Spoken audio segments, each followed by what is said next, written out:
Saint Rupert of Salzburg. சால்ஸ்பர்கோட முதல் ஆயர், செயின்ட் பீட்டர்ஸ் மடத்தோட மடாதிபதி மற்றும் பவேரியாவின் அப்போஸ்தலர்னு அழைக்கப்படக்கூடியவர் ரூபர்ட். கிபி 660ஆம் ஆண்டு ஓம்ஸ் நகர்ல பிறந்திருக்காரு. சின்ன வயசுலயே அதிகமான அறிவுத்திறன் கொண்டவரா இருந்திருக்காரு. தவ வாழ்க்கை வாழக்கூடியவராகவும் ஏழைகளுக்கு அதிகமான உதவிகள் செய்யக்கூடியவராகவும் இருந்திருக்காரு. நோயாளிகளை குணப்படுத்தக்கூடிய வல்லமை ரூபர்ட்டுக்கு இருந்திருக்கு. இதனால அதிகமான நோயாளிகள் இவரை தேடி வந்து குணமடைஞ்சிருக்காங்க. ரூபர்ட்டோட அறிவையும் திறமையும் பார்த்து ஓம்ஸ் நகர ஆயரா திருநிலைப்படுத்தப்பட்டிருக்காரு. தன்னோட பணிகளை சிறப்பாவே செஞ்சிருக்காரு. அதுலயும் நற்செய்தி அறிவித்தல் பணிக்கு அதிகமான முக்கியத்துவம் கொடுத்திருக்காரு. பல ஆண்டுகளுக்கு பிறகு பவேரியாவுக்கு நற்செய்தி பணியாற்ற போயிருக்காரு.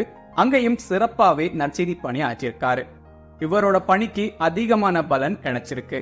பவேரியாவோட மன்னர் இவரோட போதனையை கேட்டு மனம் மாறி கிறிஸ்தவரா மாறியிருக்காரு. அங்கிருந்த மக்களும் ஏராளமான பேர் கிறிஸ்தவ விசுவாசிகளா மாறியிருக்காங்க. பவேரியால நற்செய்தி பணி ஆற்றினதுக்கு பிறகு சால்ஸ்பர்க்கு பயணமாயிருக்காரு. சால்ஸ்பர்கோட முதல் ஆயரா திருநிலைப்படுத்தப்பட்டிருக்காரு. அங்கேயும் சிறப்பாவே நற்செய்தி பணி ஆற்றியிருக்காரு. ஏராளமான மக்கள் கிறிஸ்தவ விசுவாசிகளா மாறியிருக்காங்க.